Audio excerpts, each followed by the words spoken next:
ഇന്നത്തെ നമ്മുടെ വിഷയം ഒരു രാഷ്ട്രീയ മീറ്റിംഗ്. ആദ്യമായി സ്വാഗത പ്രസംഗം. പ്രിയമുള്ള അപ്പച്ചന്മാരെ, അമ്മച്ചിമാരെ, സഹോദരി സഹോദരന്മാരെ, ഞാൻ ആദ്യമായിട്ടാണ് ഇത്തരമൊരു വേദിയിൽ പ്രസംഗിക്കുന്നത്.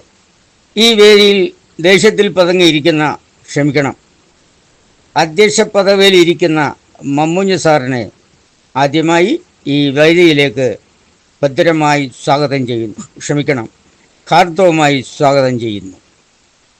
ഇന്നിവിടെ ഈ മീറ്റിംഗ് കൂടിയിരിക്കുന്നതിൻ്റെ പ്രധാന ഉദ്ദേശം എന്ന് പറയുന്നത് ആസന്നമായിരിക്കുന്ന തെരഞ്ഞെടുപ്പിൽ നമ്മുടെ സ്ഥാനാർത്ഥിയെ വൻപിച്ച ഭൂരിപക്ഷത്തോടെ തിരഞ്ഞെടുക്കണമെന്നുള്ളതാണ് നമ്മുടെ ആവശ്യം. എൻ്റെ പിന്നിൽ ഇനിയും പലരും പ്രസംഗിക്കാനുള്ളതുകൊണ്ട് ഞാൻ തൽക്കാലം നിർത്തുകയാണ്.